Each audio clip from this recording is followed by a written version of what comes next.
Hey guys, this is a quick tutorial on tracking in Fusion.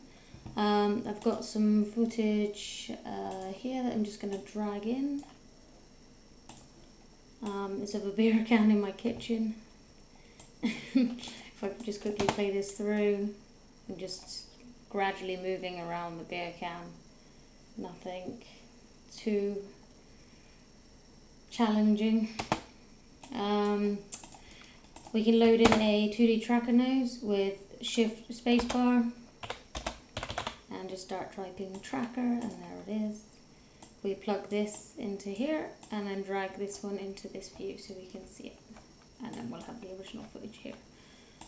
When you create a tracker node, you end up with this here, which is this from this tracker list. Basically you have the inner section, which is the tracker pattern, which is what the algorithm's going to use to search for the pattern.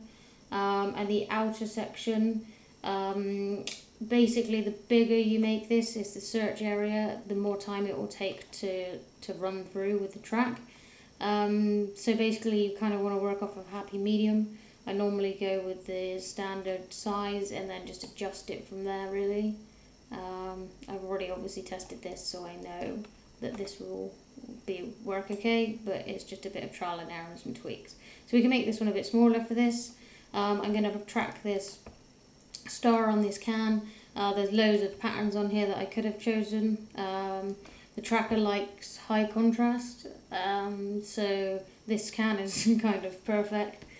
With more difficult footage, you can come down here and manually choose the red, green, blue channel, or this current channel, which is basically luminance, I think is, yeah. So it's basically using all of those values in order to try and pick up the image. Yeah, so we've now put this in place. We have some options here with adaptive mode, but I'm going to show you first without having it on anything, just as none. And up here we have track forward from the beginning of frame 0. This one tracks forward from current time, and then the same with these, but obviously in reverse. So we're just going to track forward from 0. Okay, and then the tracker, now you can see at the end it's completely lost this this star, which is good. I wanted it to do it, but at the beginning you can see it's got a real solid track on that star, and the reason it loses it near the end is because the stars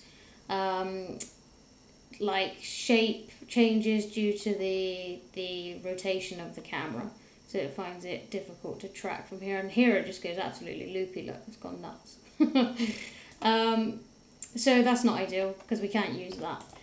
So basically now if we come in and change this adaptive mode to best match, if we cross our fingers and retrack this, I'm hoping that it manages to track the last few frames as well by being super smart and just basically guessing for us. So it lost it around here last time, and now you can see with best match now checked, it's managed to continue tracking those extra frames that we didn't have at the beginning.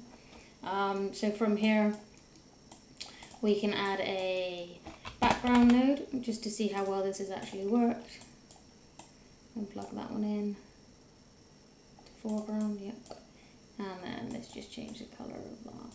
I'll just put it here so we can see it. Nice. And then just do this with a mask just to make a little square shape. Yep, like that. And then in our tracker, because at the moment we can't see anything, we can come in here and go to Operation, Match Move. So now this rectangle will match move the position I put it in. So if I move this so that it's over the top of that lower leg sign, and just scale it down slightly.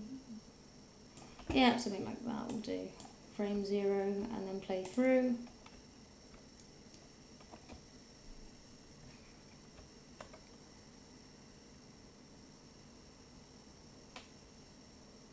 Our background rectangle is now stuck to the front of that can.